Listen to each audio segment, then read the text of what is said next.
are right, you? Yeah, good. How are you? Yeah, good. All good. Right, we're going. We're recording now, okay? Go on, bud. So tell me about the specs. How? I would say 10 years struggling with the specs. It's just vanity that I won't put them on and just like get through it. I'm all right long distance. It's short distance, I'm not so good. So, and it's getting worse and worse. So and I can't have contact lenses because my eyes are really sensitive. So I've got to go with but I got to go and get proper ones made up. Get sponsored by Specsavers, mate. You'll be rocking. I may ask, actually. Yeah, may ask. So what happened? You fell off your bike, did you? Because we were due to No. do this an hour ago, and then suddenly it was like, oh, hang on, my bike, I've had a puncture. All that old nonsense. Well, we're out in the country, so it was a lovely like cycle, and because like my knee shot to pieces, my hip, my ankle, like I obviously had a car crash when I was playing, and there was lots of games in them days. So all my hips, my knees are knackered. So cycling's perfect exercise. The lycra is not the best, mind you, on me, but you got to wear it because otherwise, you don't. It's very uncomfortable on them saddles, Rob. Do you know what I mean? So I've been. Yeah, I got stuck today, and I'm thinking I've got to get back. McCaffrey's calling me at 11:30, and I'm in the middle of bloody nowhere. How was China? China was, really good. We lived in Beijing, which was incredible city. And obviously, I've lived in Greece, I've lived in Spain. So you get used to like the different cultures, but the Chinese culture is completely different. And that was quite a little bit scary going into it, but exciting as well. We had the kids there. Charlotte came with me with the two little ones, and they were in a really good school in Beijing. And yeah, we got into it really well. It was good. It was exciting. In that part of the world of football, if you're there a season, you've done all right because it's very much in and you're out. Yeah, and they don't take any prisoners. But it was a super experience, really good. It's definitely not something I would turn my nose up at again if it came my way, because we really enjoyed living out there, especially because we were lucky we lived in Beijing. And that was a really good city. Well, how was it communication-wise with the players and the board? I guess that was difficult at times. Yeah, a lot of the players spoke good English, broken English, but good understood it. And football's universal language anyway. Once you train in them, tactical sense and stuff like that, they're not stupid. But I had a 24/7 translator who was absolutely magnificent person first and foremost. I absolutely loved him. T, his name was, and he was an ex-player. Then he'd been a coach of the under-21s, and he was a super intelligent boy as well. So he came and stood with me, literally held my hand. He was absolutely fantastic. But I took Kit Simons with me, and Adam Owen and Tony Roberts from the Welsh set, and they loved him. They loved this guy because you know what, Robin, you need people around you that you trust. You can have people around you, and they may be good at their job, they may be good coaches, or they, technically may be good, or they have loads of information. But if there's no trust there, it's going to fall down quickly. And this guy that we had was absolutely magnificent, absolutely brilliant. And so he just made it really smooth for me. And it, sometimes if I'm losing it in the dressing room and I'm getting a bit aggressive and I'm trying to nail someone, that was fun. Because delivering the words, he was actually doing my expressions, and that was funny at times. So we used to laugh afterwards because he's only 5'3", and he used to try and get aggressive with someone. And afterwards, I used to have to walk out of the room sometimes. I couldn't hold I stop laughing, but he was superb. And of course, the language is naughty, and you're never going to learn it because it's so difficult. The Chinese language is so difficult. But no, it was a great experience. Fantastic. What about for not so much a night out, but what about the whole place and the whole experience? Did you sort of throw yourselves into it? Yeah, no, you have to. I think you have to. You can't go there. You can't go anywhere. If you're going to go to another country, you want to do a job properly, you've got to throw yourself into it. You can't expect to go anywhere and expect everybody to change for you. You've got to understand the environment you're in. You've got to understand the ways of those people. And you have to accept that. And you have to somehow try to get all your ways across to them and appeal to them. But they're not all going to change for you. So, and especially when you're living in a big city like that, you've got to get used to where it's, what's going on. And, none of us were allowed to drive a car while we were there. And, it was dangerous. If you're not from there, you can't drive because it's pretty much, it's nuts. There's no rules. Everybody drives wherever they want to drive in. So you got no chance really. But then you got phones, you're paying with your phone, there's no cash or very less billings with a phone. So it was easy for my Charlotte, my wife. She was brilliant. She needed a taxi, dialed number phone, a taxi 5 minutes into the city centre, something dirt cheap. So everything's done. And it was, it was made really easy for us. But it was a fantastic place. What are you going to do now? Yeah, we're going to wait this out until this virus thing is finished, whether that's another month or 6 months, whatever that's going to be. But if we can, we'll try and go abroad again if we can, because we love the experience. And I've done it before anyway, even before I met Charlotte. Then Charlotte came to China with the two little ones. So we love abroad, and that's, if we can go and work abroad again, that's what we love to do. Some great opportunities potentially, isn't it? You look at America, you look at Australia. I mean, you look at the Middle East as well, which I know you know quite well. Yeah, I think, you mentioned Dubai, and that was an option at one point, some time ago, but it was the wrong time for us. But I wouldn't rule that out in the future. I wouldn't rule out anywhere, Rob, in the future. You've mentioned Australia, the MLS is getting more and more difficult to get into because it's really taken off and everybody wants to go there to work. I can't, I'm not fussy. I work anywhere in the world if it's exciting. I don't want to look back on my career, Rob, and I missed out on 2 or 3 opportunities because it's on the other side of the world. I'd rather go there, experience it, and then when I'm done and I've hung my boots up, then at least I can look back at those experiences rather than miss out because I only want to work in England. I mean, I'm not criticising anybody that just wants to work in England. That's up to them. But the world's a much bigger place, and there's so many fantastic experiences to be had. I've got to ask you. I've spent the whole morning watching Euro 2016 again, actually, which I know wherever you go in your life, it'll be with you. How do you reflect looking back on it from 4 years is it now? Yeah. You spent all morning watching. I've been watching it since 2016, Rob. Don't worry about that. My wife hates Wales. She's had enough. She's been watching every game every day for 4 years. Oh, brilliant! Hey, what a time it was, wasn't it? Yeah. Wasn't it unbelievable? So lucky. So just to be in that position at that time and experience that was it was just absolutely. Even if you dreamt it up, I don't think we could better it, except if we got to the final, of course. But it was. Robbie, we've been in the industry, albeit on that side. Sometimes you work with a group of people and it's not so good.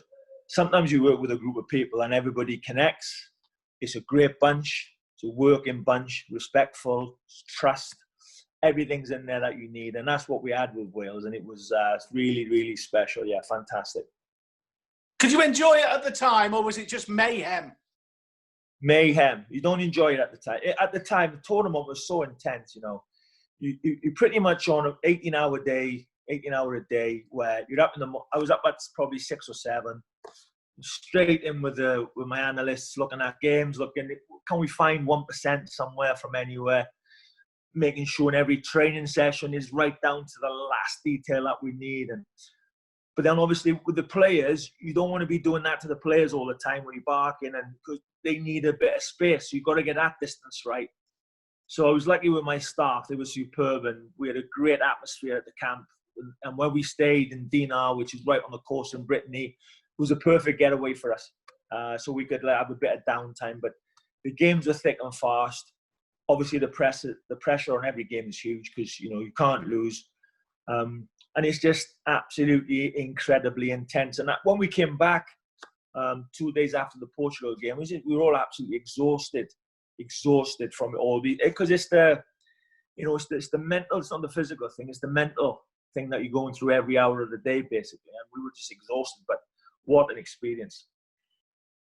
I mean, I think that's one thing people fail to realise, isn't it? No matter what international country you're with, it's the whole country. Everybody's going absolutely nuts, aren't they? And I mean, I guess that's the hardest part of your job, is to almost go, right, lads, go and have a night out, or go and just try and take the pressure off them, even though you're probably suffering yourself. It's nothing like, Rob, when you're at a club, right, and you're disappointing 20, 30 or 40,000 fans and they're not very happy with you, then obviously it's hard. When you're from a country with only 3 million in our country, but 3 million people is a lot of people, and when they're unhappy with you, then you do feel that. You do feel that. And I felt that.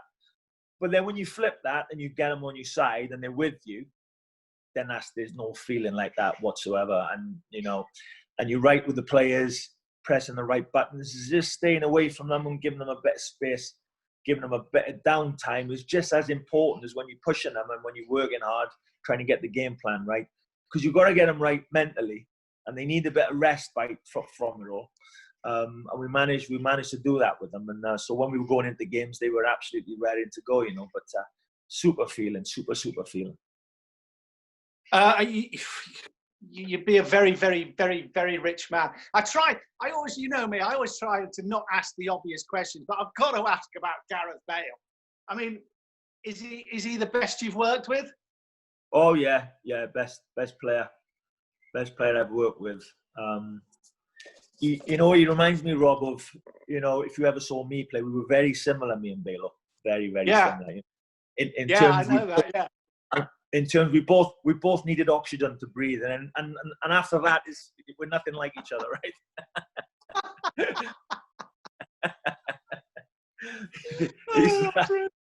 He's an absolutely magnificent player. Great, and a great player to work with.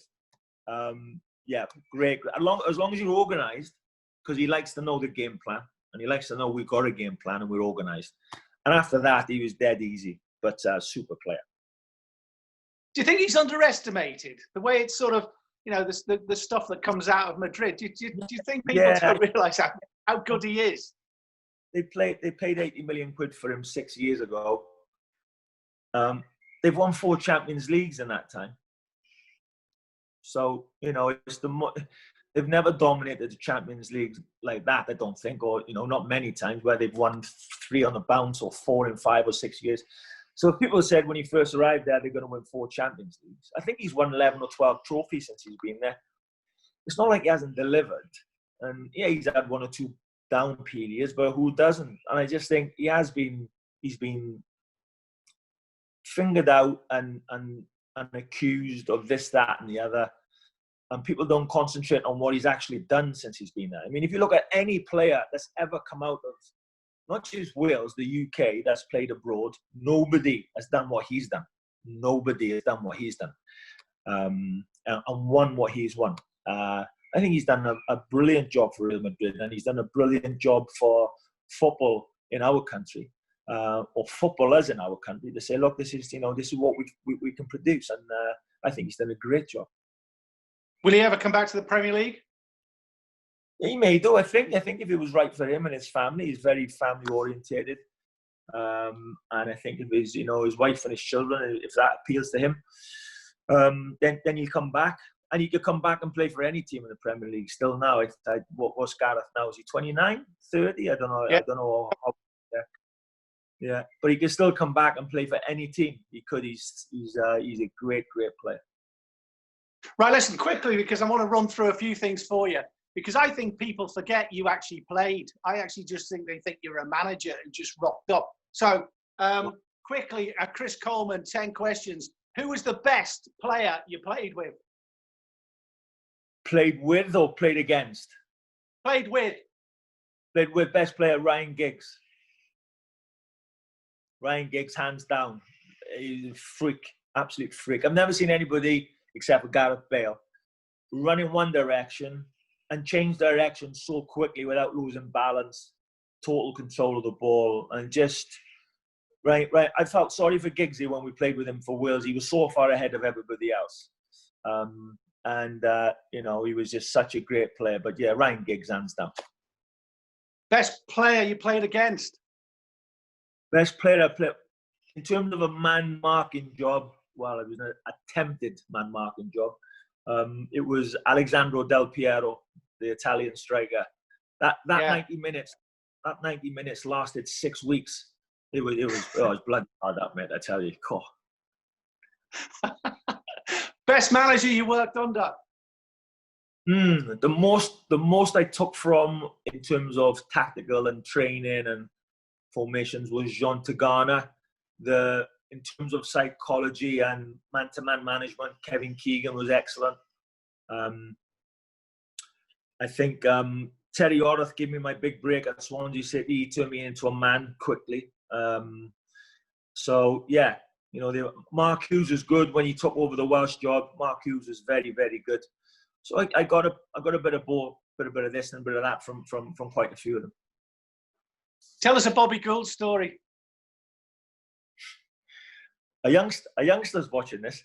I don't care. I go, you know, Bobby.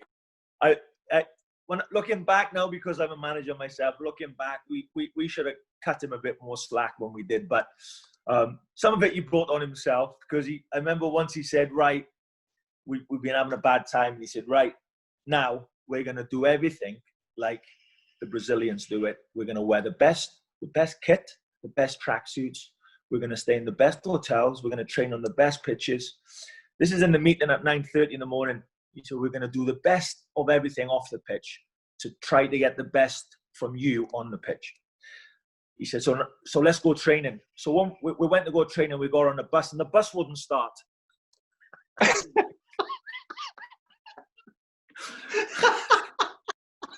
So that was the end of that. Brilliant.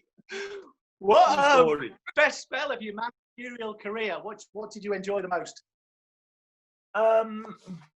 My first year at Fulham was good. We were fourth up until January, where we were written off as relegation cannon fodder, and we ended up finishing ninth. That first year was a baptism of fire, but it was great.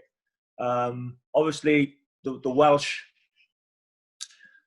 experience was amazing. I loved it in Real Sociedad. That's my biggest regret is resigning from Real Sociedad. I shouldn't have done that. Why did you? I mean, I know washing machines and all that were mentioned, but why? Because they did ask you to stay on, didn't they? Why did you say? Well, I had a 3-year contract. The president that took me there was voted out in the December. Yeah. New president came in, and just it was just a farce. Really, it turned us into a farce because players were arriving and I didn't even know who they were. I was losing players that I didn't even know were on the way out of the club, and he just messed about with my team. And I did it as a principle. I said, I'm not, you know, it's written in my contract that I sign players and I sell players. And I had that written in there, otherwise I wouldn't go there. So I could have held him to ransom because he'd broken my contract. But I didn't. In the end, I told the Real Sociedad supporters, who were fabulous, so look, this is why I'm leaving. I didn't take a penny. I ripped my contract up. I said, I don't want anything. I'm off. I don't want to work with him. And I should have shut my mouth because 4 months later, they got him out anyway. They saw through it all and they got him. And we were flying, you know, we were unbeaten in 12. We were like 2 points off automatic promotion. I think we were fourth in the league.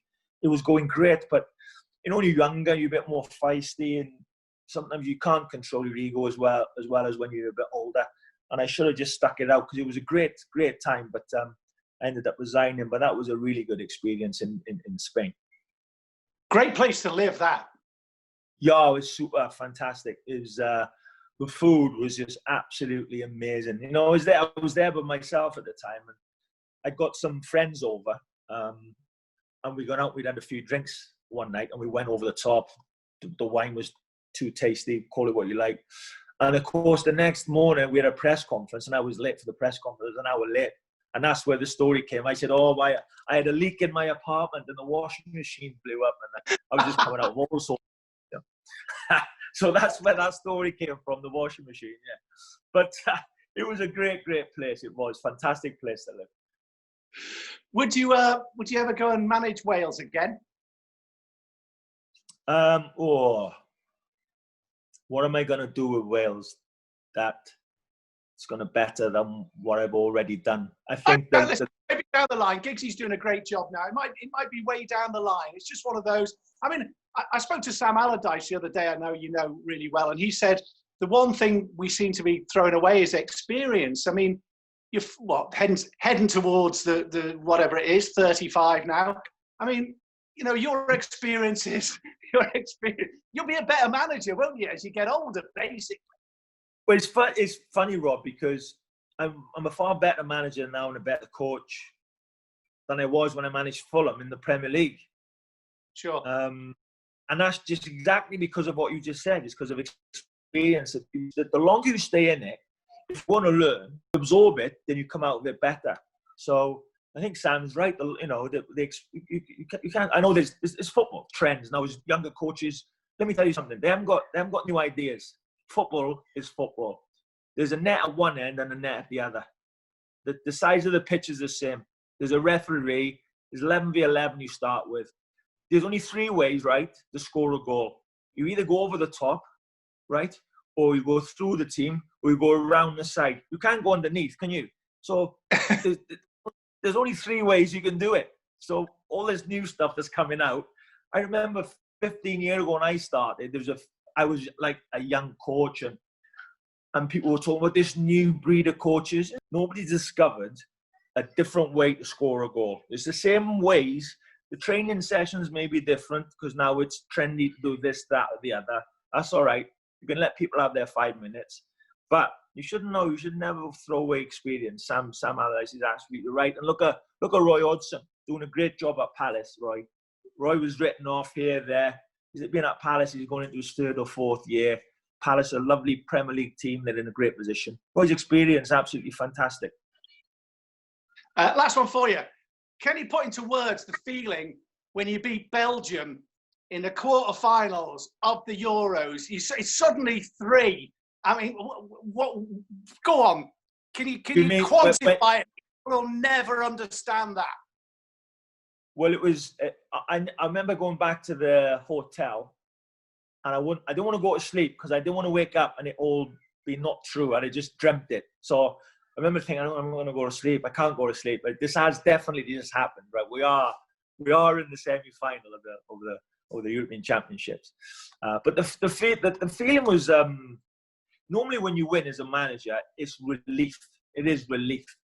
Whatever you've been planning and working on, it's relief rather than you celebrating. It is just relief. But that night was not many nights I've celebrated as a manager. That night I did celebrate because it was such an amazing experience. And it's one you never forget. But I haven't got one word, Rob, just to sum that up. It was just when Sam Vokes added that 3rd goal in, and then you know the game's won because there's only 3 or 4 minutes on the clock. And Belgium was spent. That was you take a deep breath, and everybody around the world's watching it, and you're a part of that. And it's an incredibly strong feeling, and one you never ever forget. And I've said before, you want to press pause on everything and just stand there and watch everybody and just sit in it for 5 minutes. The problem is I've been sat in it for 4 years, Rob. I got to take that pause button off. You know what I mean, mate? Keep it on, mate. Keep that pause button on. Hey, listen, lovely talking to you as always. Hopefully catch up with you very soon as well. Yeah, look forward to it, mate. Love to the family. Take care. See you, mate. See you, Rob. Cheers, bye, pal. Bye, bud.